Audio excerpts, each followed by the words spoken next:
జై శ్రీరామ్. అందరికీ నమస్కారం. వెల్కమ్ టు న్యూస్ అఖండ. నేను మీ కస్తూరి శ్రీధర్.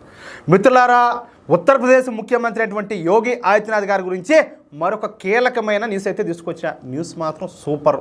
సరే, మన యోగి ఆదిత్యనాథ్ గారు ఏం చేసినా కూడా ఒక సంచలనమే, ఏమి మాట్లాడినా కూడా అది సంచలనమే. ఏదైనా విషయంలో ప్రధాని నరేంద్ర మోడీ గారు కాస్త ముందు వెనక ఆలోచించి మాట్లాడతారేమో కానీ ఉత్తరప్రదేశ్ ముఖ్యమంత్రి అయినటువంటి యోగి ఆదిత్యనాథ్ గారు మాత్రం ఆ విషయంలో ఏ మాత్రం కూడా మొహమాట పడరు. మనసులో ఏముంటే అది నిరభ్యంతరంగా మాట్లాడేస్తారనమాట. కానీ చాలా లాజిక్గా, స్ట్రాటజిక్గా ఉన్నది ఉన్నట్టు మాట్లాడేస్తారు.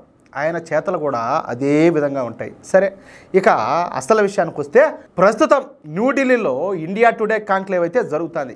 ఈ కార్యక్రమానికి నిన్న ముఖ్య అతిథిగా మన యోగి ఆదిత్యనాథ్ గారు అయితే పాల్గొన్నారు. ఈ సందర్భంగా అక్కడ ఉన్నటువంటి జర్నలిస్టులు 2027లో జరిగేటటువంటి ఉత్తరప్రదేశ్ అసెంబ్లీ ఎన్నికల గురించి ప్రశ్నించారనమాట. ఈ ఎన్నికల్లో మీరు గెలుస్తారా, ఎలా గెలుస్తారు, ఏ ఫార్ములాతో గెలుస్తారు అన్న ప్రశ్నలన్నీ కూడా సంధించారనమాట. ఇక ఈ జర్నలిస్టులు అడిగినటువంటి ప్రశ్నలకు యోగి ఆదిత్యనాథ్ గారు సమాధానం చెప్తా, ఉత్తరప్రదేశ్లో అసెంబ్లీ ఎన్నికలు 2027లో జరగనున్నాయి. అంటే ఇంకా 2 సంవత్సరాల సమయం ఉండాలి, కానీ మేము ఇంకా 2 నెలల సమయం మాత్రమే ఉండాలి అన్నట్టుగా పనిచేసుకుంటా పోతున్నాం.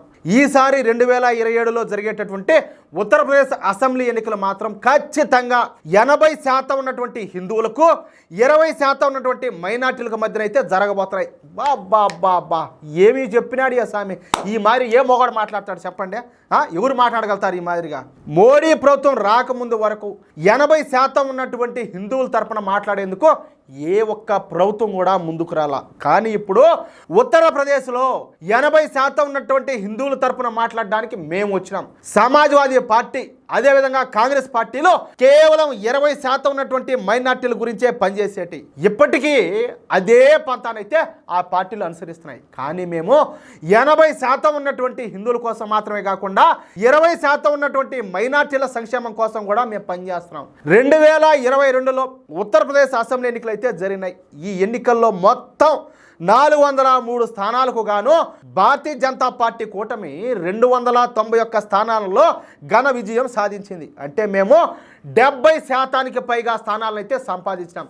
ఇక సమాజ్వాదీ పార్టీ కూటమికి 109 స్థానాలు దక్కినాయి.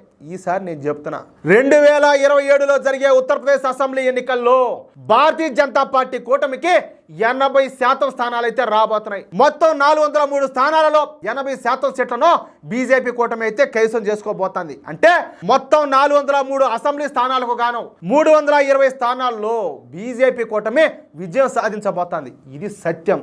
ఇదైతే జరిగి తీరుతుంది. నేను మనసా వాచా కర్మణ అధికారం కోసం పనిచేయడంలా, కేవలం ప్రజల హితం, ఉత్తరప్రదేశ్ హితం కోసమే, దేశ హితం కోసమే మాత్రమే నేను ఇదంతా కూడా పనిచేస్తున్నా. ఎప్పటికెప్పుడు ఎన్నికలు వచ్చినా ఎదుర్కోవడానికి మేమైతే సంసిద్ధంగా ఉన్నాం. ఇక మేము నిర్వహించేటువంటి మహాకుంభమేళ విజయవంతమైందని చెప్పేసి అందరూ కూడా చెబుతున్నారు. ఏమే, ఒక పక్కన ఎవరో ఈ సూడో సెక్యులర్లు తప్పించి, ఎందుకంటే మహాకుంభమేళ అనేది మృత్యు కుంభమేళ అని చెప్పేసి వీళ్ళంతా కూడా నోటికి వచ్చేట్టు కారు కొత్తలకు వస్తున్నారు. ఇది మృత్యు కుంభమేళ కాదు, ఇది మృత్యుంజయ కుంభమేళ. ఈ మధ్యన దేశంలో ఔరంగజేబుకు ఎవరా మన దేశ దురాక్రమణ దాడేటువంటి ఈ ఔరంగజేబు గాడికి అభిమానులు ఎక్కువైపోయినారు. బహుశా వాళ్ళు మెంటల్ డిజార్డర్తో బాధపడతా ఉన్నట్టు ఉన్నారు అంటూ మన యోగి ఆదిత్యనాథ్ గారు ఇండియా టుడే కాన్క్లేవ్లో ఏమే దడదడలాడిచ్చాడంటే, ఈ ఇండియా టుడే కాన్క్లేవ్ మొత్తం మీద మన యోగి ఆదిత్యనాథ్ గారి ప్రసంగమే సూపర్ డూపర్ హిట్ అయిందంట. అది విషయం. అయితే ఏదే మృత్యు కుంభమేళానా? మీ బతుకులకు, మీ సేవ రాజకీయాలు చేసే బతుకులకు మీకు అయ్యే కనపడతాయి. మీకు అయ్యే కనపడబట్టే మీ బతుకులు ఈ మాట తగలబడినాయి. అది విషయం. అయితే ఇంతకు మించి క్లారిటీ అయితే అవసరం లే. అవునా కదా మిత్రులారా? ఈ న్యూస్ కనుక మీకు నచ్చినట్లయితే ఖచ్చితంగా ఈ న్యూస్ నలుగురికి షేర్ చేయండి. అదేవిధంగా ప్రతి ఒక్కరు కూడా మీ యొక్క అమూల్యమైన అభిప్రాయాలను ఖచ్చితంగా కామెంట్ చేయండి. ఎవడెవడో తొకడాగాడు బొకడాగాడు అంతా కామెంట్లు చేస్తారు. మీకేం స్వామి కామెంట్లు చేసేదానికి? అలాగే ప్రతి ఒక్కరూ ఇంతవరకు ఈ వీడియో చూస్తున్నటువంటి మిత్రులు ఎవరైనా కూడా ఇంతవరకు మన ఛానల్ సబ్స్క్రైబ్ చేసుకున్నట్టయితే ప్రతి ఒక్కరు కూడా మన ఛానల్ సబ్స్క్రైబ్ చేసుకోండి, సపోర్ట్ చేయండి ప్లీజ్.